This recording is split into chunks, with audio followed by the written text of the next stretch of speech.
There's nothing like HIV. There's no disease, no infectious disease that essentially kills everyone who gets it.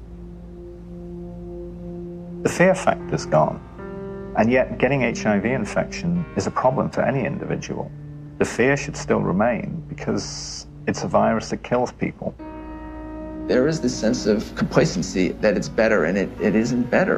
And all these people, these 40+ million people living with the virus, they will die of AIDS. Over the past 3 decades, humanity has rallied together for the AIDS cause. People from all walks of life have united across all social and economic boundaries, joining hand in hand for one common purpose: to end AIDS. And I want you to say the name of the person you're walking for. I'm walking for Robert Johnson. I'm walking for Rock Hudson. I'm walking for everybody that isn't here to walk for themselves.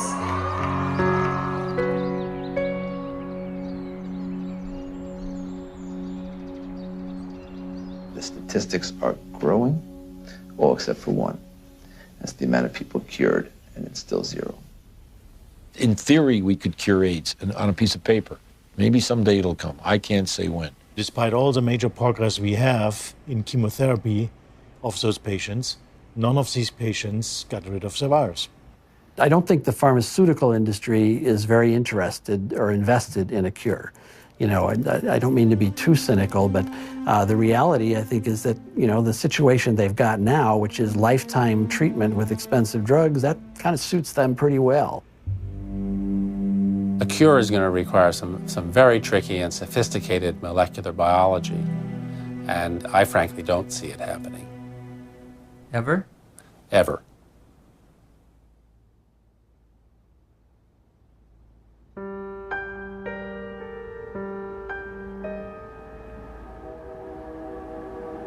I was born in 1980, a year before AIDS exploded onto the public consciousness. I grew up beneath its shadow like a child raised under the threat of the mushroom cloud. You might say I am a member of the first HIV/AIDS generation. I've never known a world without it. This film is an account of my journey through the shifting sand surrounding HIV/AIDS. AIDS has been front-page news for nearly 30 years. Yet how much do any of us really know about HIV and AIDS?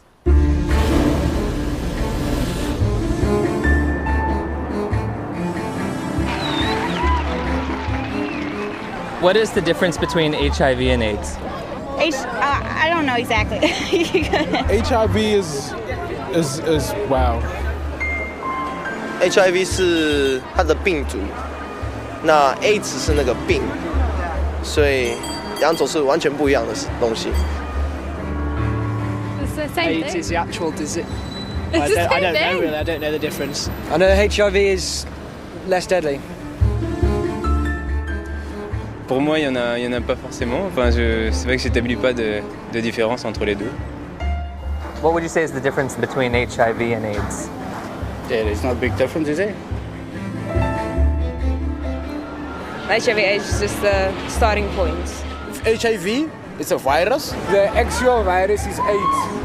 People around the globe were just as confused as I was. So I sought out the world's leading HIV/AIDS authorities, among whom were the discoverers of HIV, the key White House advisor on AIDS issues, and the executive director of UNAIDS' global response to the epidemic. Meeting with these distinguished experts, I candidly asked, what is the difference between HIV and AIDS? The difference between HIV and AIDS is a really critical concept, and unfortunately it's one that seems to escape a lot of people, or just they don't remember it after hearing it. HIV is a virus. AIDS is a syndrome caused by infection with the virus. So you don't get infected with AIDS, you get infected with HIV, and that causes AIDS. The biggest problem with the HIV theory of AIDS is HIV. There is a group of AIDS denialists that say that HIV does not exist and has never been isolated, which is as bizarre as it gets. We do not say that HIV doesn't exist. What we say is that the presently available data does not prove the existence of HIV. The reality is that HIV does exist and does cause AIDS. I mean, the evidence is incontrovertible. HIV causes AIDS. All right, that's a theory that's there. Let that theory be there. But let's have some other conversations. Let's have some other research. Let's have some other funding. Maybe something else is working here. No. Why nearly 3 decades since its discovery does there continue to be debate over HIV? Why is there no cure in sight? To answer these questions, I needed context. The past is prologue, so my journey begins with a step back in time.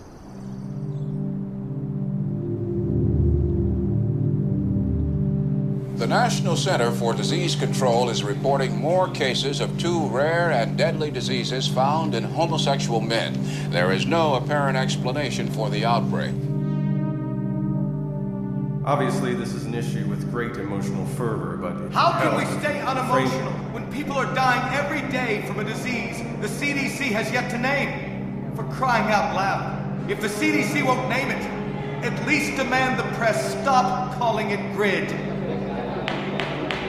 Well, unfortunately, I have to take credit for coining the term GRID, which stood for gay-related immune deficiency. We were seeing a cluster of gay men who were suddenly critically ill of pneumocystis pneumonia, which was the indicator disease of something new, and reported our findings to the CDC. I was the chief of the STD division at the CDC at that time when the draft report of 5 cases of pneumocystis in gay men came across my desk for review. Shortly afterward, cases of a very rare cancer called Kaposi sarcoma were diagnosed in young gay men. My first reaction was, this is an extraordinarily important finding. The CDC was looking for something like that when it came along. They were looking for it already. They were hoping there was going to be a new plague because polio was over. The CDC's budget was getting decreased. This is back in like the early 80s. There was double-digit inflation, a very high unemployment, a rapid military buildup, and a threat to decrease all domestic programs. And this led to reductions in force in the public health service, particularly the CDC. The Center of Disease Control, CDC, in Atlanta was under threat for reduction and even theoretically for closure. There were memos around the CDC says, we need to find a new plague. For them to justify their expenses and their existence and make their careers, they have to find infectious diseases. We need to find something that'll scare the American people so they won't give us more money. Once people recognized that this was likely caused by a virus, the media attention went from no news coverage to the most covered news story in history. People went from neglecting it to fear and panic. Maybe I can get it. All of a sudden, AIDS was a very fundable project, and I suppose the psychology they worked on was the fact that they thought, well, in Congress, essentially this is white, straight, heterosexual men who are the congressmen, and if they feel they can't fuck around without being worried about AIDS, they're going to let the dollars out. And it worked. Suddenly there was a lot of money available for anybody who wanted to study HIV. And nobody ever looked back and said, why do we want to study HIV? Bob Gallo said on television, causes AIDS. The evidence shows that this disease is not merely confined to the gay community. I motion to call the disease Acquired Immune Deficiency Syndrome, AIDS. In 1982, Dr. Harry Haverkos was one of the Centers for Disease Control's epidemiologists tasked with defining AIDS. AIDS refers to a syndrome, and its definition changes periodically. AIDS is a chronic disease. It's based on its immunodeficiency. AIDS is not a disease, right? AIDS is a whole lot of different things. Depends on what country you're in. When your CD4 count falls below a certain arbitrary level, by definition, you have AIDS. You know, when someone's count goes down and then it goes back up again, it's, politically they may still have AIDS. Medically, I don't think they do. If you develop any of a number of opportunistic infections or diseases, that puts you in the category of AIDS.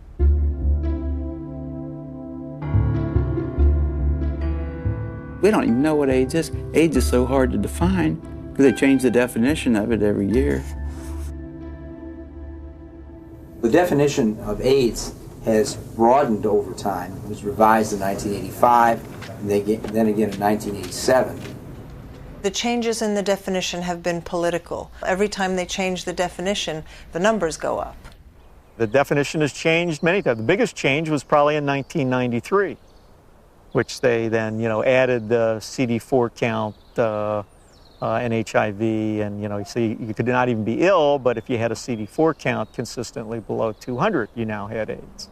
A closer look at the Centers for Disease Control's documents reveals that AIDS numbers actually declined in 1993, but a retroactive definition change increased the estimates by more than 100%. The more diseases they could lump into this AIDS syndrome, S stands for syndrome, the better the chances are they get patients under that umbrella, the more patients they could catch. As time goes along, definitions get used for a variety of issues, and some of those are not based solely on scientific decisions, but politics and capitalism and reimbursement comes into play.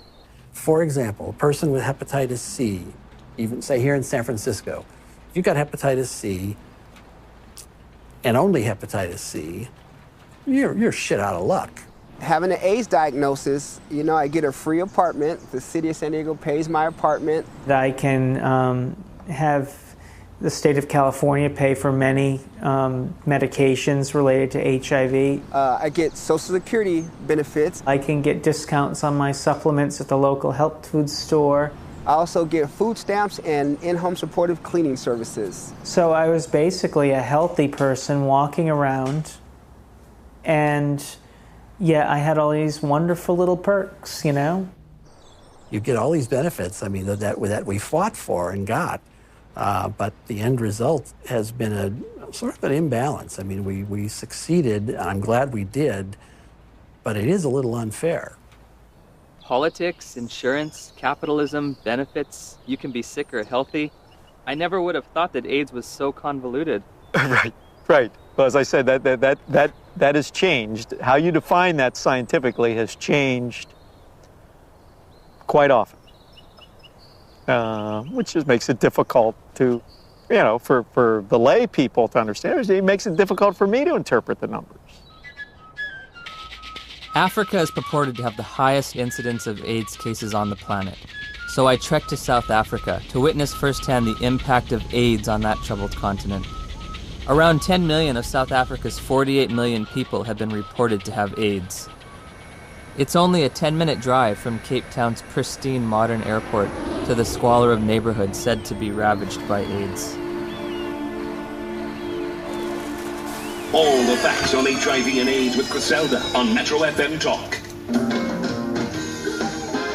It's World AIDS Day. There are functions, there are gatherings. The international theme is Stop AIDS, Stop HIV and AIDS. Keep the promise. So many years later, we keep saying the same things, HIV, HIV, HIV. And yet, each time I hear words like HIV and AIDS, I just want to pull my hair out. I'm just so fatigued about how we've packaged the messaging. All we talk about is AIDS. It's a sex virus. You have to use condoms or you die. It's a sick and sad message. People can't think outside AIDS anymore, and it's just a shocking, sad reality. The first AIDS meeting on the continent of Africa was in 1985 in Bangui. We were there with a few people who had experience on AIDS in Africa. And one of our problems was, how can you diagnose AIDS in Africa in the absence of very sophisticated laboratory support? Even though by 1985 there was a HIV test, most of Africa didn't have access to it. So one of the things that we did in that meeting was to sit down and hash out the so-called Bangui criteria for the diagnosis of AIDS in Africa. The idea was, what would be a simple way for a clinician to look at a patient and say that this patient likely has AIDS? We say somebody who has a combination of certain signs and symptoms like major weight loss. And if you have a combination of that, you can say this is probably somebody with AIDS. They wanted a clinical case definition where they could decide that someone had AIDS just by looking at weight loss and persistent fever and so on. It gave something to clinicians in Africa to diagnose AIDS. And that helped in the overall effort to count cases, because we needed to know what was the impact of the epidemic. They could discover AIDS all over Africa at that point. They could say that we are all at risk, but they could say it's spreading around the world. They could say it affects women as much as men, because almost anyone in an African hospital could be diagnosed with AIDS without having to do the HIV test at all. Whole nations have been led to believe that, in some instances, that they've got large percentages of their population infected and doomed because of this supposed sexually transmitted virus. It's such a tragedy. Daniel, a lot of people here is very sick and is very dying. What kind of sickness do you see around here? It's HIV/AIDS. What is AIDS? We don't know. We don't know. So here you're living in a mud hut, and here come a white men with doctors who you respect, and they tell you that there is now among you an invisible disease, and it gets into your blood and can stay there unseen for years, and when it manifests itself, it's going to manifest itself in the forms of diseases you've always known. Maybe if you look skinny, if you lost weight, maybe they'll simply say, hey, you have AIDS, or you're coughing a lot, maybe. They'll say you have the disease. This cannot help but create extraordinary paranoia in people's minds. They say, well, what is going on with us? My neighbor next door he's got malaria. Does that mean that he's actually got this dreadful disease that the whites are talking about? Like I could be fat now, then the mentality is that if ever I become teen, then it could be one of the symptoms. I have to ask myself, why now? Why at this time? Dr. Christian Fiala argues that many doctors have misused the Bangui definition. In the era before AIDS, we had to admit we don't know the diagnosis and we could hypothesize. But nowadays, what doctors do is, well, if we don't know what it is, it must be AIDS. We did have patients with the conditions we now regard as AIDS defining, even before the advent of AIDS. People could have TB and not have HIV and fulfill the Bangui criteria. They'd lose weight, they'd have TB, and they could look like they have AIDS when they don't. Is this Bangui definition still being used today? I'm fairly certain that in many parts of Africa where there's still little or no testing available, that definition is still used, and I wouldn't be surprised that it's used in the poorer parts of Asia. This word AIDS, I don't know what it is anymore. I don't know what we're talking about anymore when we talk about AIDS. AIDS is one thing in Greenwich Village and a very different thing in Kampala, Uganda. I visited the World Health Organization's website searching for answers and discovered there are currently more than 12 different definitions of AIDS worldwide. So I turned to Dr. James Chin, former head of the WHO's Global HIV Statistics Unit, for an explanation. In some countries, they felt they were a little more sophisticated than in others. And you have, along with the epidemic of HIV, epidemics of HIV/AIDS experts. And some of them will not necessarily adhere to any international definition. They'll make up their own definition. High school biology class taught me that diseases and syndromes cannot differ from country to country like languages. It was becoming clear that HIV and AIDS were distinct, separate entities, and that AIDS was diverting my attention from the real culprit, HIV. Where to next? The place millions have had their lives changed forever. She says, we have your test result, you need to come in and get it. And I was like, tell me now, Cheryl. she was like, Kim, we really need you to come in and tell me. I said, then I know it's positive, Charlotte. You would just tell me over the phone. And she's like, Kim, don't panic. You can still have a normal life. I can still remember his face. I can remember his eyes. And all he said was, I'm so sorry. I think you should put your affairs in order, and you might have 5 years. I said, Cheryl, I have to get off the phone right now. I have to go tell my dad. He started crying. This isn't the way it happens in the movies.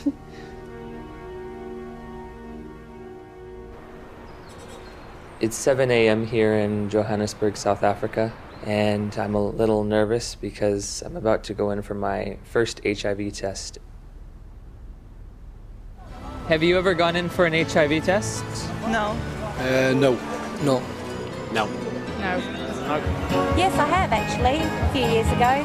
Were you nervous, apprehensive? I was, very frightened. The nearest testing center wasn't in a hospital or in a doctor's office, but on the main concourse of a bustling train station, beneath a few portable tents. HIV testing facilities are everywhere, from street corner kiosks to shopping malls. I'll be tested with a rapid test, which looks for antibodies to HIV. So, have you ever tested for HIV before? No. No. Never. It's the first time. First time. Wow. Is this your questionnaire? Yes. Okay. These tests claim to be HIV tests. I'm going to read from a section that says limitations of the test. The specificity of the Reveal Rapid HIV Antibody Test for blood specimens in low-risk populations has not been evaluated. They don't know, in their terms even, how well this test is going to work in people they don't want it to work in, low risk. We don't think you're at risk. Tell me about your sex life. My sex life? Us? Okay, since you haven't exposed yourself, lied, sex, you're not homosexual, you're gay, you know your story. Yes. Let us go and find out.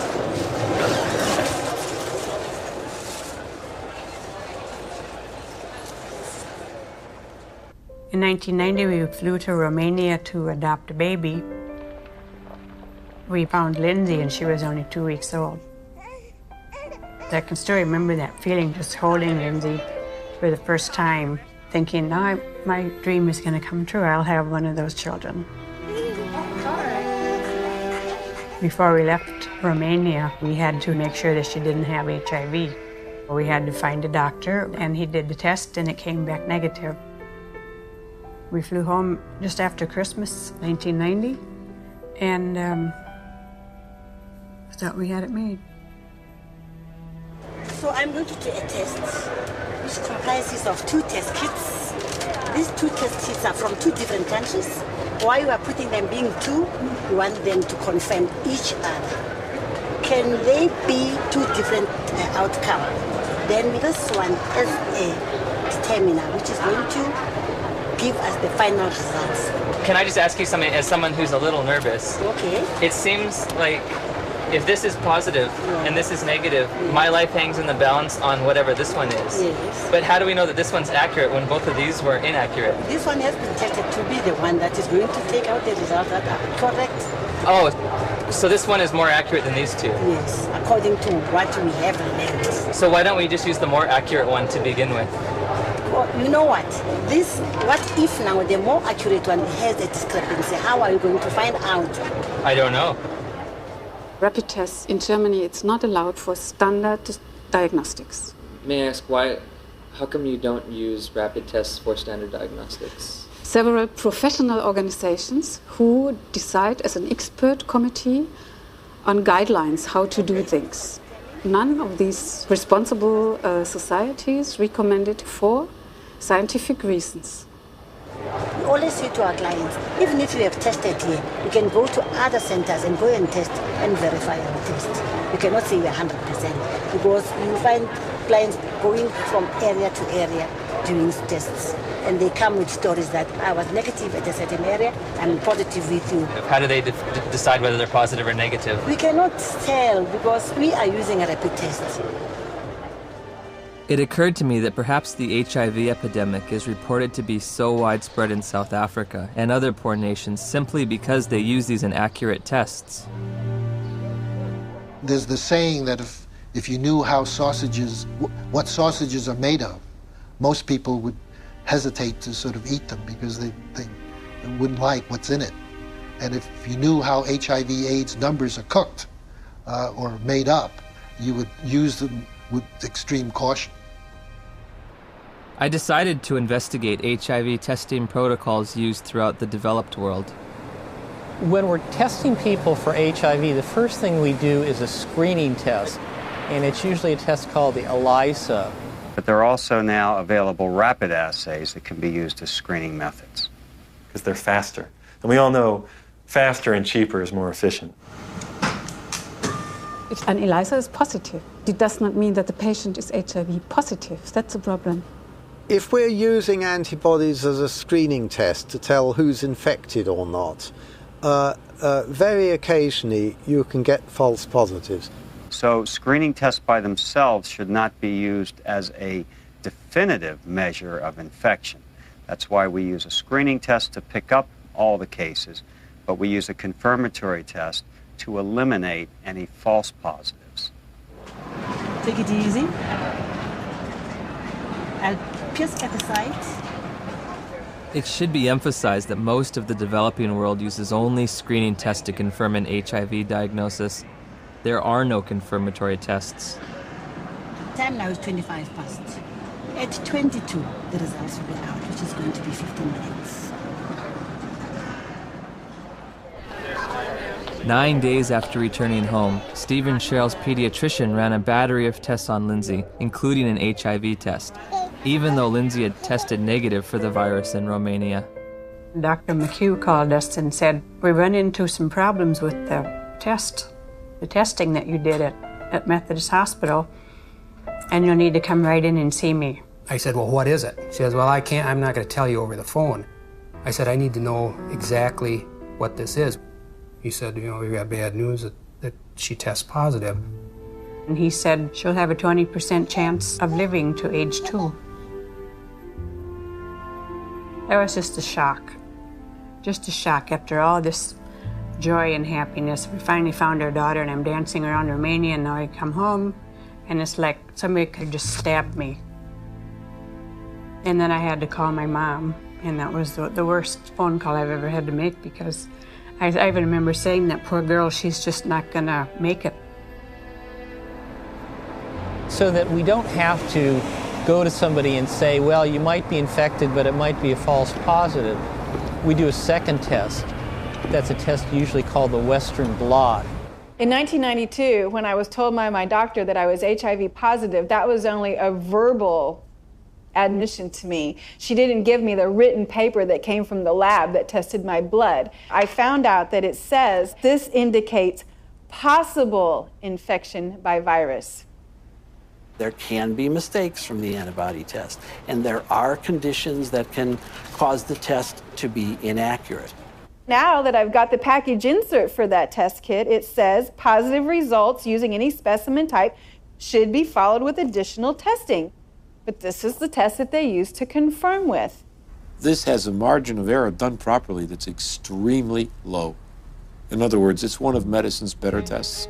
I don't think the Western blot is a useful diagnostic test. I don't think it's worth doing. Did he give a reason? Anybody can say anything. I think it's stupid to drive a car. But come on, you gotta give a reason. It's a useful prognostic test. Once you know that someone is infected, then you can follow their antibody responses well with Western blots.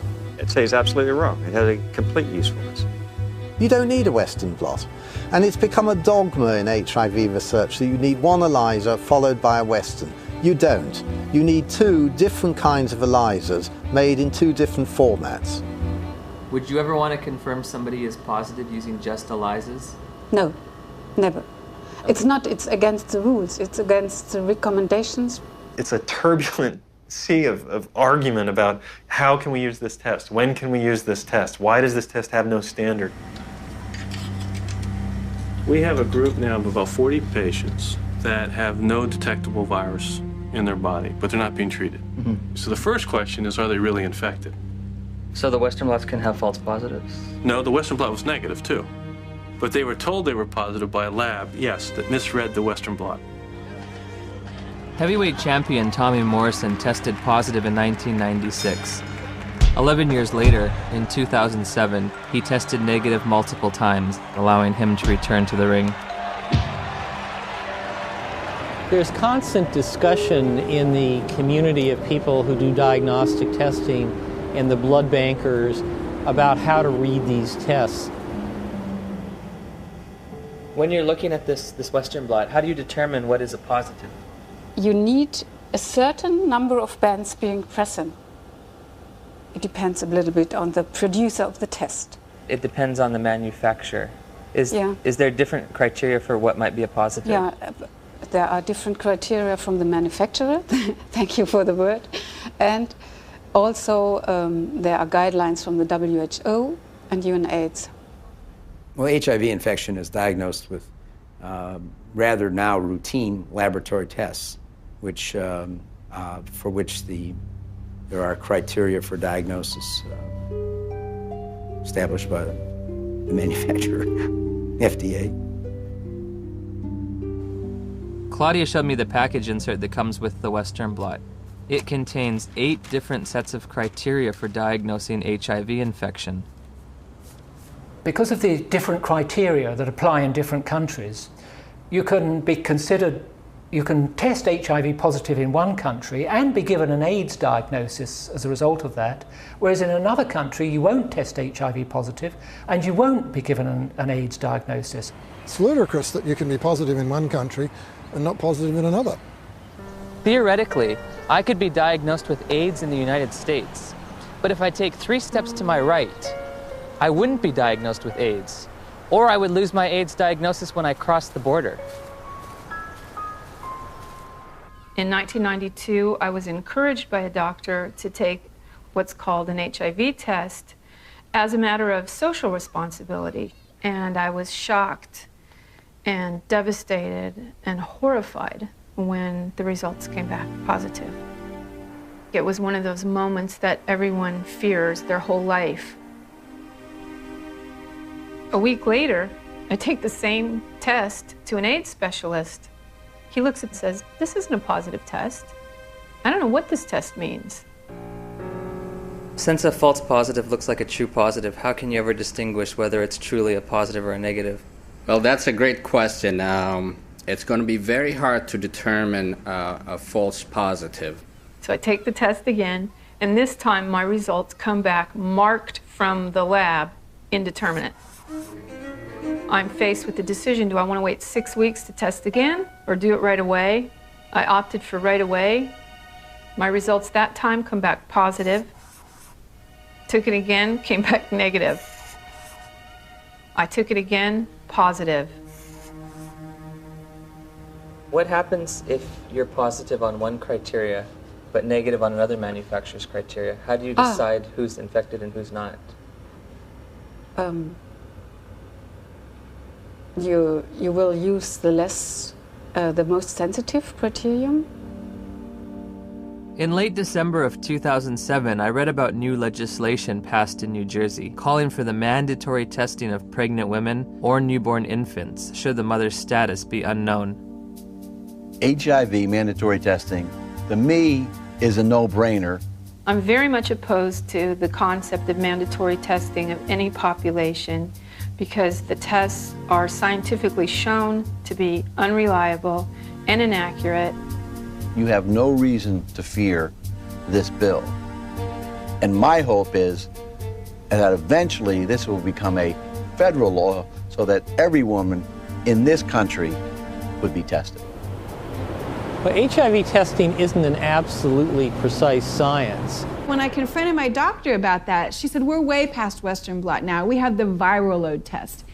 But when you get the package insert for the viral load test, it says, if you test positive, you are considered confirmed infected with HIV. But at the bottom of the page, in fine print, it states a person should have additional testing. It does not allow you to tell a single person on this planet that they are HIV positive. And it's a scandal that this test continues to be used. So again, I'm asking, where's the test? Where's the test that can confirm a diagnosis of HIV infection? And I can't find one. I have the package insert from the manufacturer which they supplied me with. And under limitations of the test, it states that risk factors should be used in conjunction with the test. Has a person had sex? Have they used drugs? Have they had a blood transfusion? And then in conjunction with the test, not the test alone, but with the test, then you decide whether the person is positive or negative. Do the answers to these questions help aid in the diagnosis? Of course they did. Really? They do. Now, if I tell you that the test you took was lousy and didn't mean a thing, does that make any difference for everybody to hear?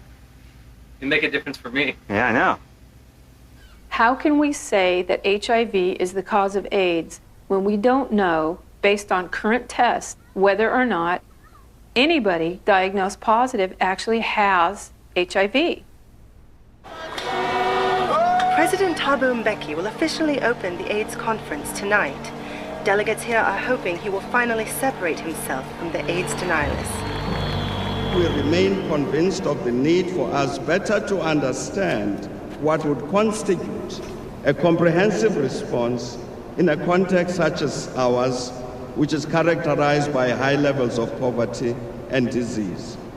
As I listened and heard the whole story told about our own country, it seemed to me that we could not blame everything on a single virus.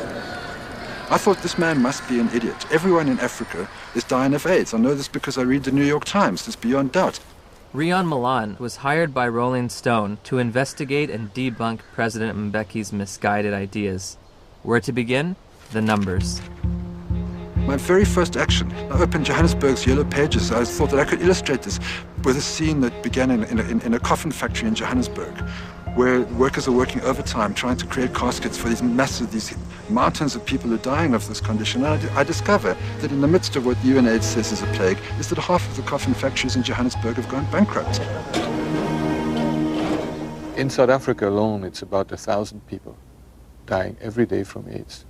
If you're an advocacy agency and you perceive low numbers to be bad, your bias may be to accept higher numbers even if they're not scientifically sound. I know Jim Chin quite well, and I was the chairman of the steering committee on epidemiology of the global program on AIDS in WHO when Jim Chin was in charge of epidemiologic estimates. And we could never get information how the WHO estimates were made then. So we were very critical in these days because we felt it was not based on enough evidence.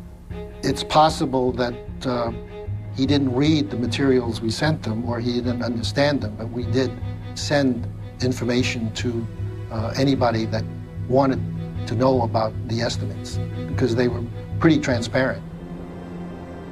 In an attempt to get to the bottom of the statistics debate, I've come to Geneva, Switzerland to look at the World Health Organization's official numbers. And what we found, there are no numbers, only assumptions and estimates. How are the monies divvied out to states for AIDS prevention or AIDS treatment? How is government monies sent out to different states and communities? The more AIDS you have, the more money you get. Exactly. The AIDS buyers have a vested interest in maximizing and squeezing the data to get the worst possible scenario that they can out of it, because the worse the situation is, the more compelling their fundraising claims are. When UNAIDS was created, about $250 million was spent on AIDS in poor countries. 10 years later, it's $10 billion. That's an unprecedented increase. Still not enough.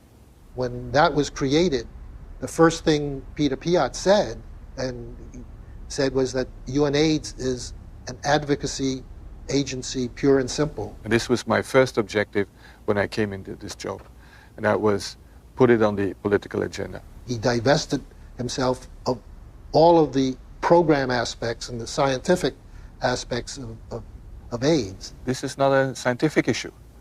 This is a matter of politics. Except one unit. He kept sort of the numbers unit. we are really doing a major disservice to say it is not as bad as it looks like, because actually it is much worse. 1 month after my interview with Dr. Piot, the Indian government slashed their estimates by nearly 60%. Shortly thereafter, UNAIDS acknowledged they'd been overestimating global HIV statistics for more than a decade. They've painted themselves into a corner, and now their house of numbers is falling apart.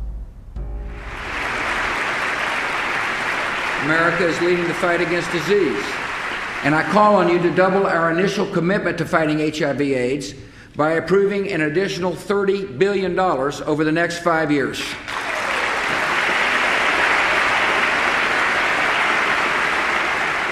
Noble corruption, misuse of statistics, in order to convince people that there's one hell of a problem out there, guys, and we've got to go and do something about it. If you look at the real world, you know, how many people are infected, diagnosed to be infected, and eligible for treatment? There are very few compared to the number. In April of 2008, Congress approved a $50 billion expenditure for AIDS treatment and prevention. The vast majority of the world's population is not at any measurable risk of HIV infection. No measurable risk. Growing up in the age of AIDS, I was taught there were 3 certainties in life: death, taxes, and contracting HIV from unprotected sex. If you don't use a condom, there's a lot of chances that you can actually get the killer disease that is AIDS. I did a study of the heterosexual transmission of HIV in California, and we recruited individuals who were infected with HIV. Then we recruited their sexual partners, and we looked at whether transmission, in fact, had occurred. Padian runs a study. It's a 10-year study with the world's most virulent, terrifying sexually I mean, this thing jumps, off of penises into vaginas miles away. How many of them do you think, after 10 years, with the world's most terrifying, virulent, sexually transmitted disease came up positive? Nobody. Nobody. Nobody who was negative came up positive. 0. I think HIV is more difficult to transmit than probably most other sexually transmitted diseases. I mean, I think that's pretty widely known. If I were to have unprotected sex with somebody who is HIV positive, how many acts would I have to engage in before I got the virus? Just one. I think one would be enough. First act? One is enough. Remarkably, HIV is a difficult infection to transmit. This contradicts everything I was ever taught about the sexual transmission of HIV. AIDS is the best example of what's really scary and alarming and dangerous about our culture right now, which is that it's a culture of PR. It's a public relations phenomenon. The truth doesn't matter. What matters is the image. If we were talking about reality, the reality is that AIDS is over.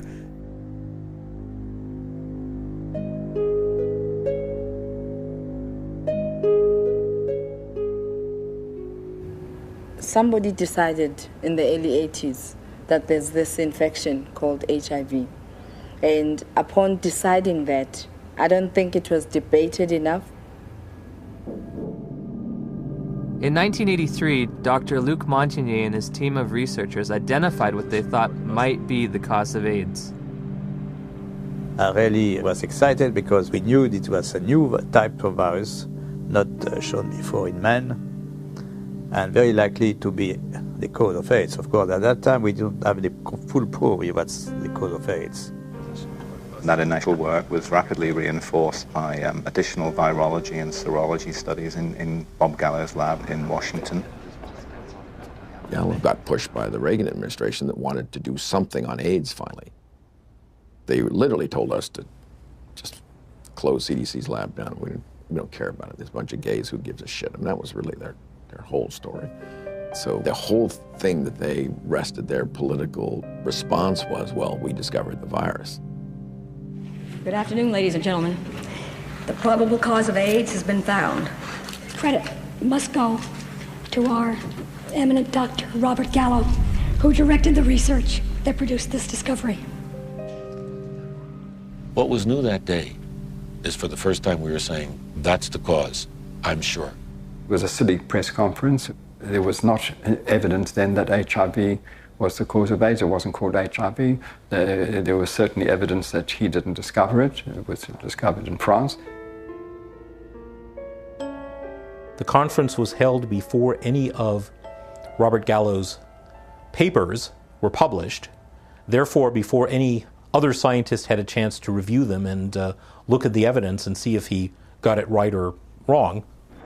Gallo's philosophy was to have people to whom he would give the virus be in his own control, so that any information that came out of that would come through him, so that he got all the information. Indeed, often put his name on publications and would, quote, collaborate with them. But should you have any broader view other than his personal glory and your personal glory, this was not a scientific pursuit in any way.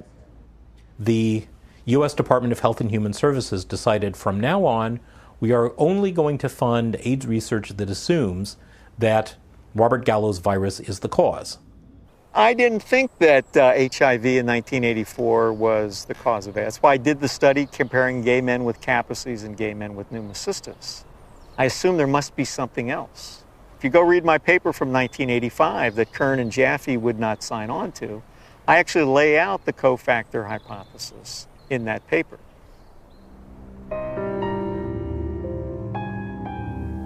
I'm a promoter of the role of cofactors in AIDS. Well, cofactors just says that the cause of a disease is by more than one factor. Just simply being infected with HIV is not going to do it. You need certain cofactors. Cofactors are not necessary. Dr. Fauci would say HIV causes AIDS without the need for anything else. That's kind of ridiculous. The data that indicate that any different type of infection like mycoplasma or something like that is a necessary cofactor, I believe those theories have been debunked. What the fuck does he mean? Sorry. What's it? Sorry, what does he mean that there are no cofactors? Where's he coming from? There's cofactors for everything. Cofactor implies something specific. And it really gets us off into tracks that are wandering. Gallo isn't gonna change his mind. But he's probably 70 years plus now. He's gonna remember things. Yeah, we all remember things that are good for us. And we forget the bad things. The cofactors are important to really understand how people get ill, why they get ill. What is asked of an AIDS journalist is to deny an existing reality, which is a strong, growing body of dissent on a scientific question. In August of '92, my dad had just read his latest National Review, and there was an article in there about Peter Duesberg, a maverick cell biologist. He said he didn't think HIV caused AIDS. To deny that this well-identified, well-characterized virus is linked with AIDS is, to my mind, just potty. He said, I can't replicate this in my office. I can't get this virus to do anything.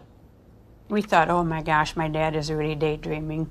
He's trying to wish this all away because he knows how upset we are. Just wish it all away, and everybody will be gone happy.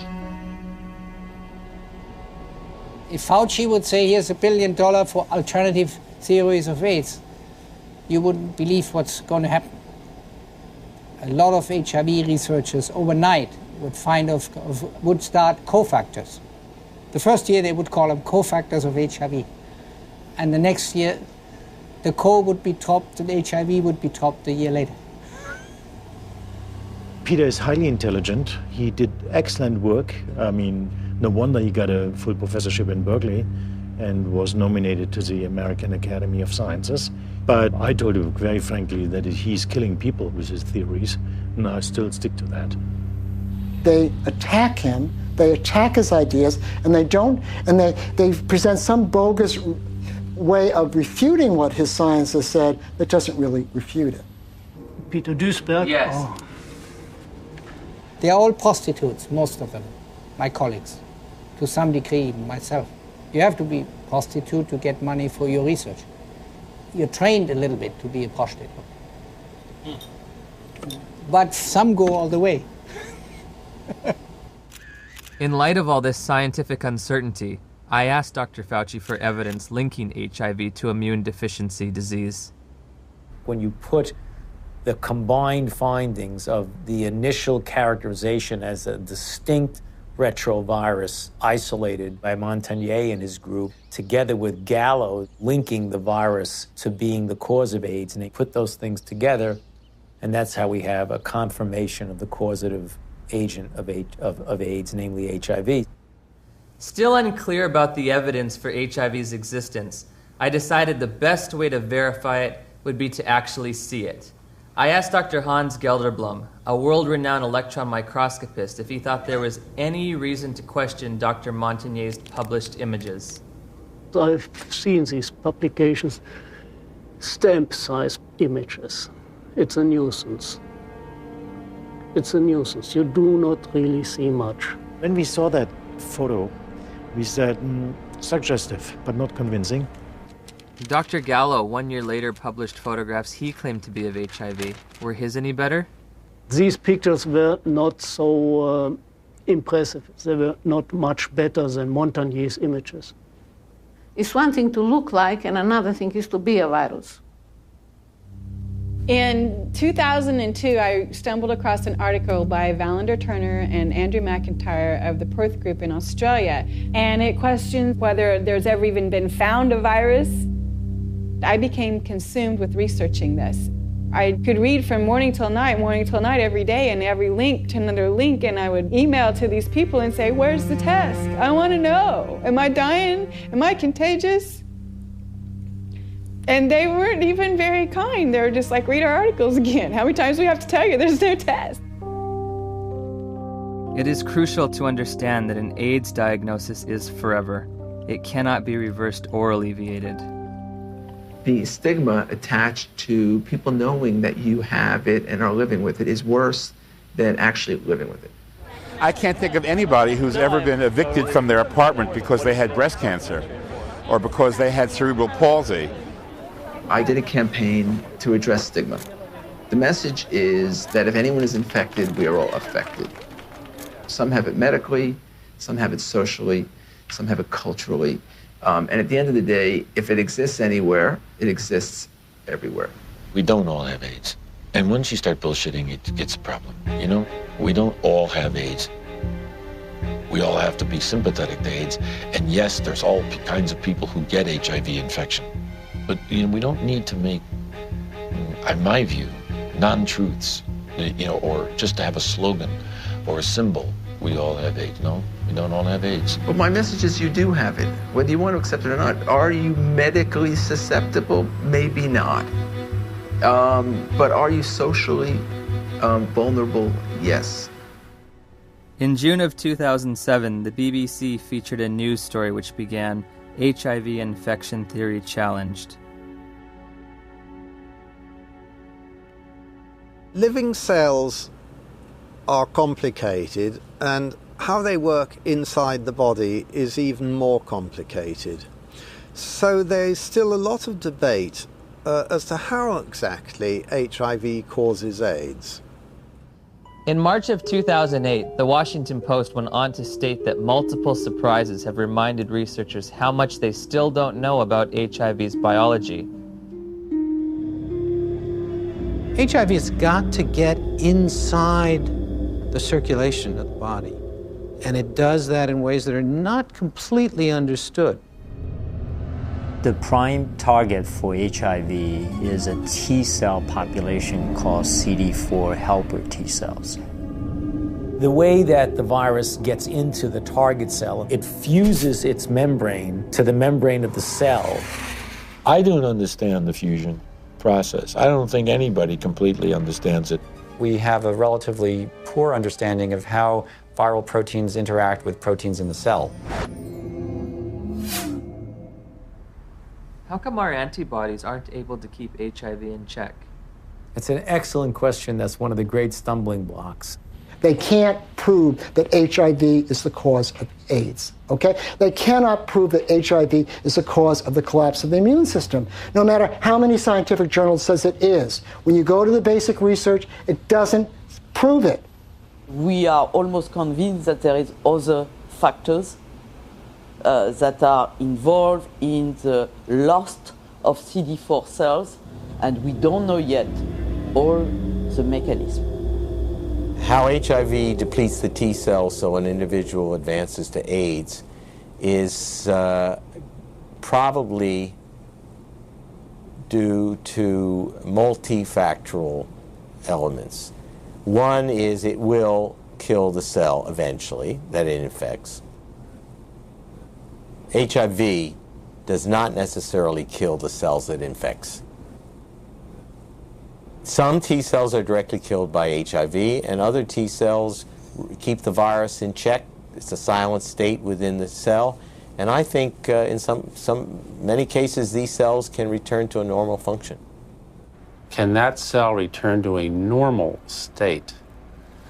I don't think so. When I was told I was HIV positive, I accepted that on a very deep level, but only by having the courage, the open minds, and the open hearts to answer these questions. Are we ever going to know how to help people, how to do what we need to do to help people? In late 2007, Science Daily reported that 3 prominent research teams had published papers in the Journal of Immunology challenging the theory that the sudden loss of T cells triggers disease and AIDS. The details of HIV pathogenesis, how HIV kills people, are still being worked out. If the sudden loss of T cells in HIV-positive individuals can't explain why people get disease, then there must be cofactors that cause people to get sick and die, or factors that have absolutely nothing to do with HIV. While researching HIV hotspots, I began to realize there is a direct correlation in these places with another condition that leads to immune deficiency and death. I think it is important to keep in mind, especially for us in the West, that poverty is not a romantic issue. It is a deadly issue. Poverty leads to diseases and premature death, period. When you look at the symptoms that they talk about, for people that are HIV positive, you find that some of them, they are more related to malnutrition. Their nutrition is not very equilibrated. They are in oxidative stress, even they are not infected with HIV. So their immune system doesn't work well already. People are hungry, they're underdeveloped, there are no hospitals, there's no proper medical care. You take away poverty, you're giving people an ability to fight infections. These are toilets. Yeah. We don't have flushing toilets. When flies get into the toilets, they actually come back to touch our food, you see. And look, we need to take that food. And we don't know which infections are there. How do you expect people must survive in these places? Look there.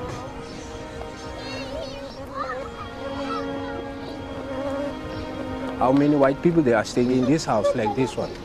In Cape Town it's different. You go to suburbs, you see the suburbs is different from our places.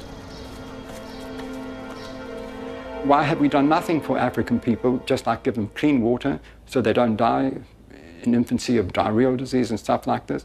All we care about is HIV, AIDS. Well, question, well, there's money in it. There has to be, other dynamic working to lead public interests to the African situation and ignore clean water, sanitation, malaria. I mean, things that kill people. This is the beginning of a war. It is a war to reclaim our health. In 2008, USA Today published a news story that stated, "If we look at the data objectively, we are spending too much on AIDS. About $10 billion a year is spent on AIDS, while 2 billion people live with no sanitation. 1 billion lack access to clean water. And malnutrition kills someone every 10 seconds. These factors enable diseases to thrive and severely weaken the immune system of those living in such squalor. If we were to take all that money and put it towards developing poor countries, God would be so proud of us, indeed, because we would have taken away the major challenge that's facing humankind, and that is people dying in silence. It's slow, painful deaths from being scared of something that was just packaged as AIDS. Could it be that the real epidemic is extreme poverty, not HIV? On the other hand, HIV allegedly occurs in the United States as well. So I looked for alternative causes of immunodeficiency in this wealthiest of nations. There are other ways you could produce a condition that looks like AIDS, but they too will be some source that causes a severe defect in the immune response. 19 million Americans now, 19 million are taking illicit drugs every day. But we don't talk about this. This is politically incorrect. There have been a number of theories as to what the origin of HIV/AIDS is. One of them was a theory that certainly turned out to be completely incorrect, that it's a lifestyle phenomenon. There's a large epidemic of STDs in general in the late 70s, and particularly in gay men. In San Francisco, New York, Los Angeles were meccas of the new lifestyle, which came from the liberation in the post-Stonewall era. The more partners you could have, the more you were striking a blow for gay lib. I remember talking to one of the people who was at the forefront of that lifestyle. It very much felt like if he did have another bout of syphilis or gonorrhea, whatever it might be, that it was like a notch, a victory notched up for his right to exist as a gay man. I went on a vacation to Los Angeles, and it wasn't that wild, but one night I went to a bathhouse. I came home with, get this, at the same time, syphilis, gonorrhea, and 2 forms of parasites. I have no views about that, in a judgmental kind of sense, but certainly from a public health point of view, that's kind of a prescription for disaster, because AIDS first occurred in these men who were not healthy for reasons that were obvious to everyone. You're talking thousands of partners, sometimes hundreds, per month, lots of antibiotic use, lots of drug use, and the result were people were getting pretty sick. There's a drug called amyl nitrate. It was developed in the 1850s and 60s. Came in ampules, and they became known as poppers because you'd pop them when you open these ampules up to sniff them when you had coronary artery disease. The first AIDS cases, for example, that Mike Gottlieb reported were all 5 gay men. They were young. They all used poppers. Poppers, something you walk around huffing all night. I mean, it says flammable, fatal if swallowed on the side of the bottle. They're walking around huffing it all night long. Why? Gives you a great rush. Poppers was a sex drug. They were in every gay bathhouse, every bar, every porno bookstore across the nation. Poppers were visible on the dance floor in the discos. At the end of an evening, the bartender would announce last call for alcohol, last call for poppers. It was like a mad, wonderful kind of a dance that was being done. But if you think that can happen forever, you're wrong. Whether or not HIV exists, whether its role in a weakened immune system is almost irrelevant when you compare it to what was going on at that time.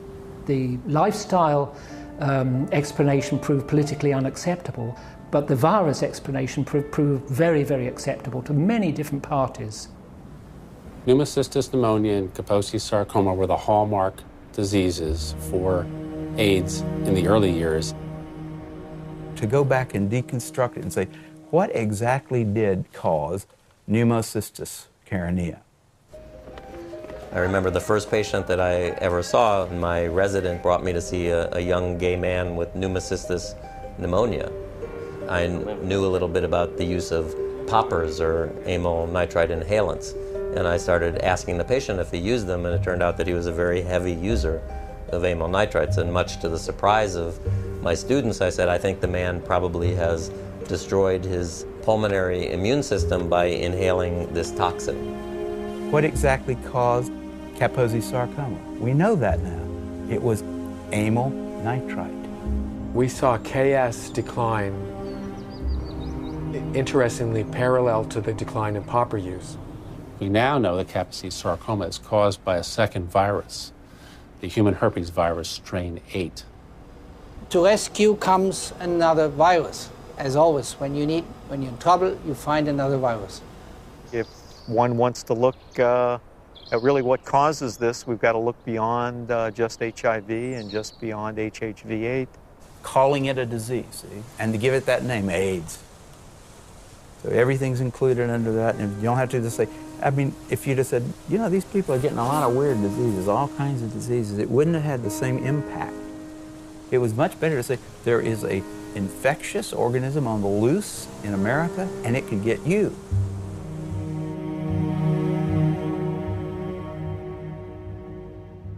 I had interviewed the world's leading HIV experts and discovered that the two benchmark diseases of AIDS have alternate explanations. Once again, I turned to Dr. Gelderblum, seeking proof of HIV's existence in the most recent images available. Here, you do not see anything about the details, but I would say it's probably a virus. These are HIV here? Yeah. Oh, so are these HIV too? Yeah, yeah. Everything's Probably. Probably. Yeah. What can I tell you? You know, I mean, it exists. Gallo said he had all these viruses, and it was a lie. I think HIV totally has turned out not to be the cause of AIDS. HIV has turned out not to be. Gelderblum's images, said to come from isolated HIV cultures, provided no proof for HIV's existence. So I asked Nobel laureate Dr. David Baltimore and Dr. Robin Weiss how they would isolate and photograph this elusive virus. Well, didn't Dr. Gallo do that? I mean, he actually isolated it, so... Yeah. I mean, why should I do all of this? This is all textbook stuff you're asking me. I'm not quite sure what's behind your question about isolation. I don't want to be your textbook, you know? Okay. I got other things to do. They're embarrassed. The scientists have been embarrassed about this. They know that it's flawed. In 1987, the CDC made two mind-boggling changes in the definition of AIDS, which are in effect today. You can be diagnosed with AIDS without ever having an HIV test. In 1987, I had a lesion on my arm, and it was KS, Kaposi sarcoma. A doctor diagnosed you with AIDS without an HIV test? Yeah. You can be diagnosed with AIDS if you've tested negative for HIV. Alvin Friedman Keene found 16 patients with Kaposi sarcoma among gay men in New York City in the 80s. They did not have HIV infection. Yet they had AIDS by our definition, right? In a World Health Organization publication, Dr. Chin writes, "It should be emphasized that the surveillance definitions for AIDS were not intended to be reliable indicators of HIV infection." If you have thousands of documented cases of AIDS without HIV, how can HIV cause AIDS? Why do you believe that HIV does cause AIDS? Because that's all the information that I've been given. Because we've never been taught anything different. We have read it, heard it. Because that's what the scientific community has told us. Scientists are supposed to observe, experiment, and reason from what they observe. They're not supposed to grab hold of an idea and cling to it and adjust everything else in their perceptions to fit that idea. I think an HIV positive test means that your life is forever changed. You have a whole new battery of things to consider for yourself. What does it mean to me? It's very hard to find anyone who supports you when you say, I don't think I'm going to die of HIV or AIDS. The typical model of HIV equals AIDS equals death. How invested am I going to be in that model? Everyone who's infected with HIV would like to deny it. It's a bad prognosis. It means you're going to take drugs for the rest of your life, et cetera, et cetera. So there's people who want to say, I'm one of the people who tested positive, but I'm not going to get the disease. Do I start treatment? Treatment meaning the antiviral drugs, if ever. We started taking Lindsay to a doctor at the Children's Medical Clinic. She gave us a prescription for retrovir syrup, which is AZT. It was so important for us to get something to help our baby that we sat on the floor in the pharmacy and gave her first dose. Shortly after Lindsay began AZT treatment, side effects began to emerge.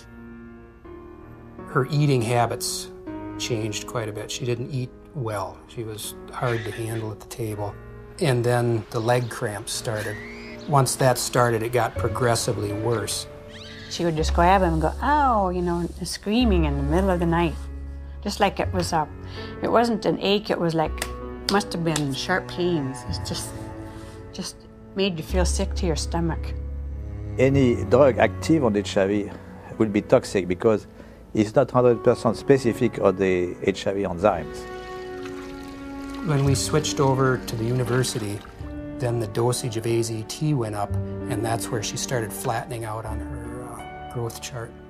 The doctors would try to put a positive spin on how well she was progressing. It was mainly in the T cells that weren't always a positive situation. Yeah, the T cell count would go down, and then the doctors would say, well, maybe we better raise that AZT dosage, get that T cell count back up. We were going, I think it's kind of making her sick because she doesn't want to eat. She's having leg cramps. And they'd say, well, it's the HIV, and that's what it does. It's all part of the package. The treatment causes a very similar condition we would expect from an AIDS patient. That's why nobody noticed that there was something wrong with the treatment. I remember in 1992, after I first tested positive, I became involved in an organization called Women at Risk. There were 11 of us at the time on the board and involved in the group. All of us except 3 were on the medications. In the year and a half that I was involved with Women at Risk, every single woman in that organization on the drugs died. Every single one, except the 3 of us who weren't taking them.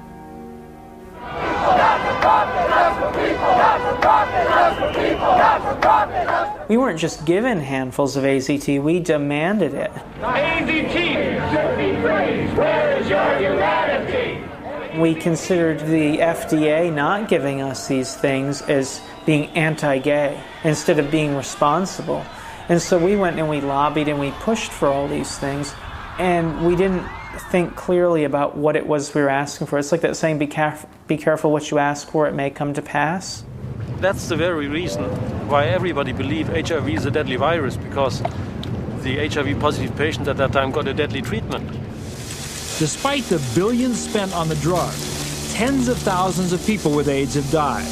And now a growing number of studies are questioning the drug's usefulness.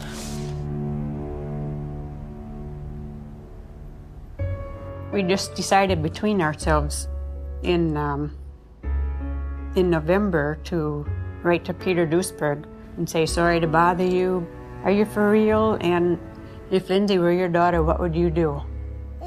On November 11th, we got a big package, and he said, you must take your daughter off AZT immediately or she will die from it like Kimberly Begalis. That is AIDS by prescription. You get immunodeficiency and you die from the tox. That is AIDS by prescription. When AZT became widely available in 1985 and 1986, I cautioned my patients not to jump on the bandwagon and start being treated. I didn't want to see my community poisoned by an ineffective therapy. I think in retrospect, the dose that we started with AZT was a dangerous and poorly tolerated dose. Nobody wants to realize what was the real effect of this overtreatment. That means that we killed a whole generation of AIDS patients.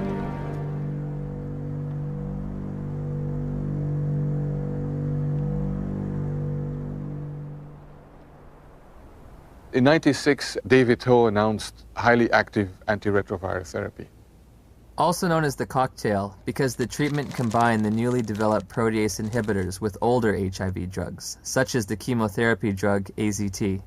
That was a revolution. What was an 100% fatal illness now could be treated.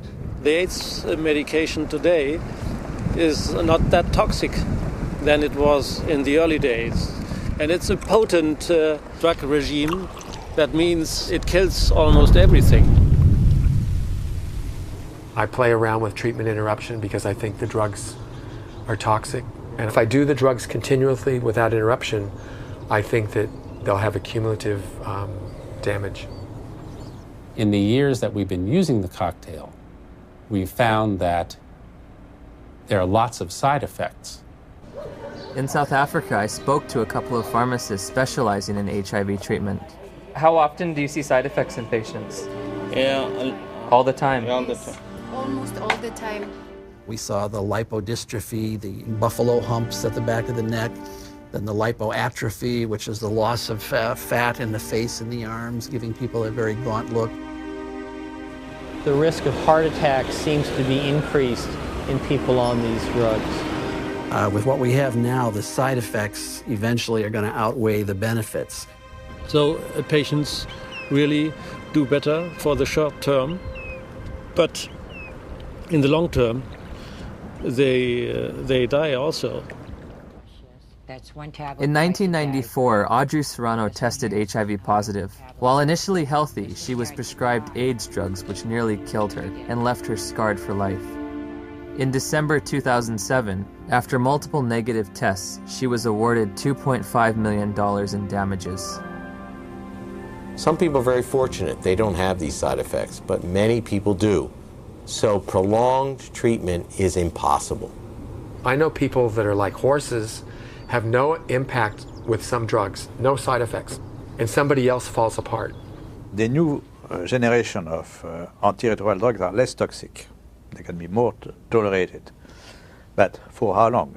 I agree. We cannot give a treatment for life. It's not like insulin, you know, it's something which is toxic.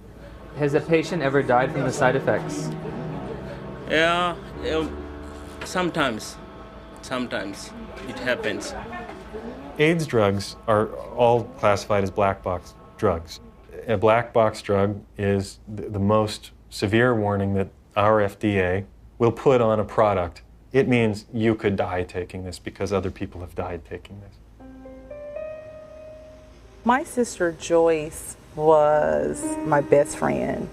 She's a great mom and just a very lively person. In 2003, Joyce found out she was pregnant with a second child. She was offered an HIV test as standard prenatal care by her obstetrician.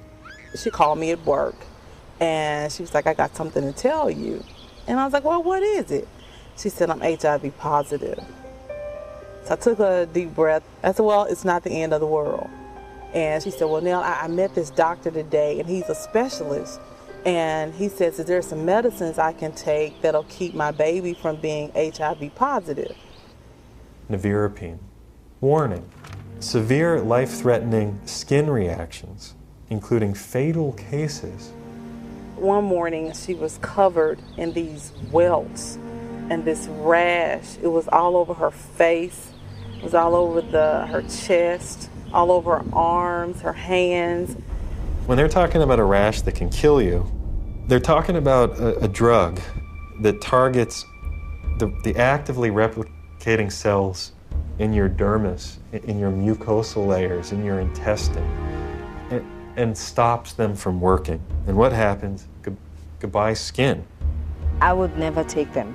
I don't have a problem with other people taking them, but I, as Griselda Kananda personally, looking at the side effects that they come with, looking at the toxins that they present in my body, not now, not ever. I have patients tested in 1985. They were all advised to take treatment, but they declined the treatment for different reasons. Because they didn't want to take toxic drugs because they were feeling well at that time. And how are they doing today? They're still living. Healthy? Yeah. Once we came to the conclusion that this was the drug that was causing this problem, irregardless of what the HIV was going to do, she was going to come off the drug no matter what. If taking her off the drugs meant that she could sleep through the night and be happy for 6 months, that would be worth it rather than live in agony for 2 years or 12 months. You hear a lot of doctors, you hear a lot of educators in AIDS, you hear a lot of people talk about it is probably the drugs that are going to kill us before the disease does.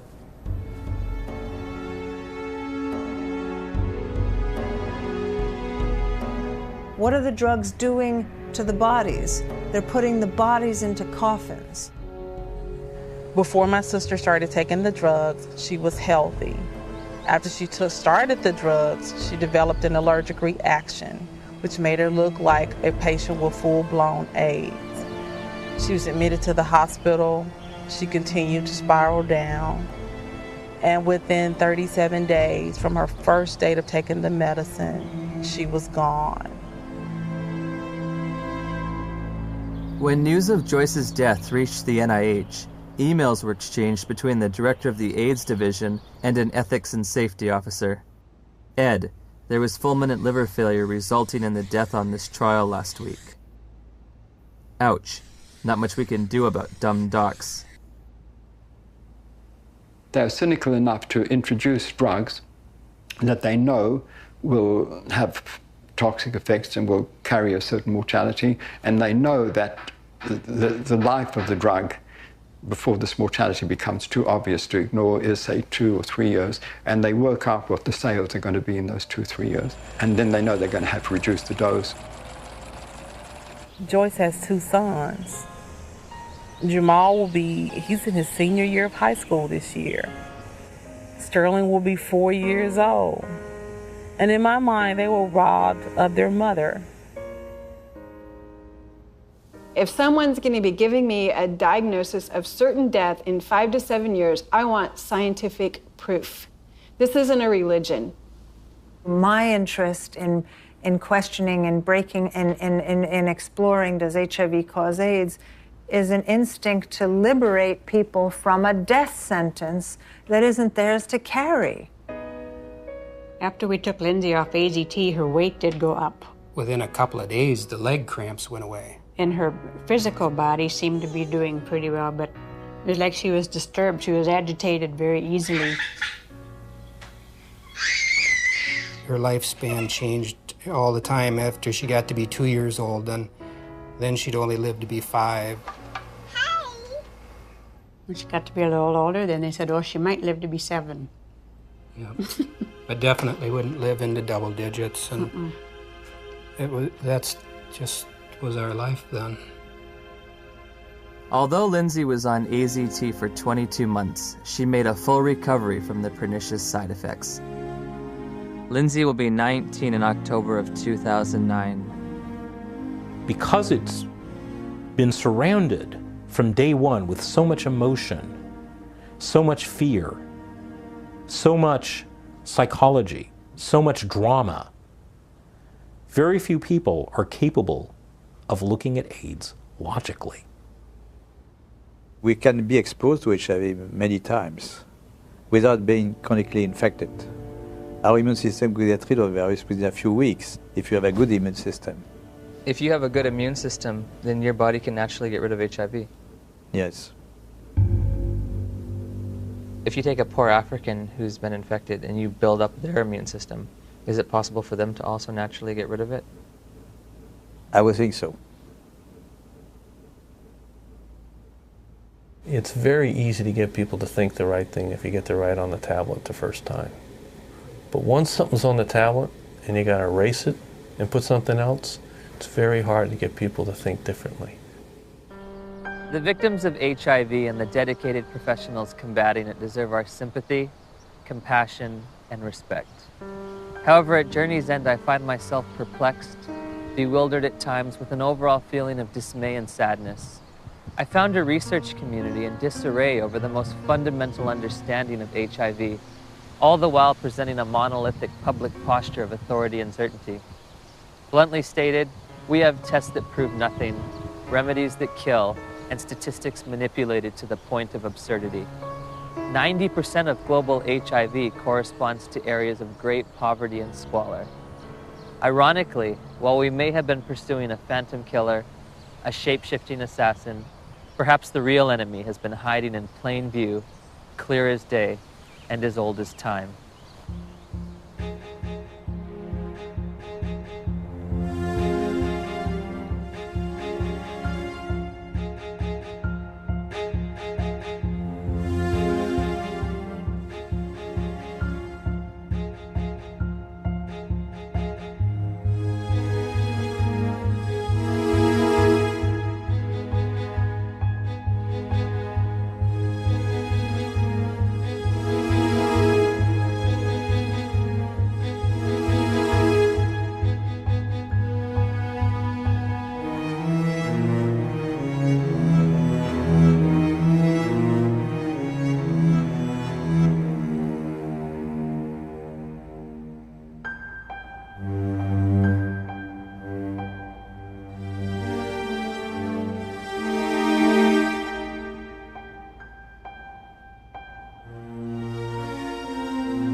We can be exposed to HIV many times without being chronically infected.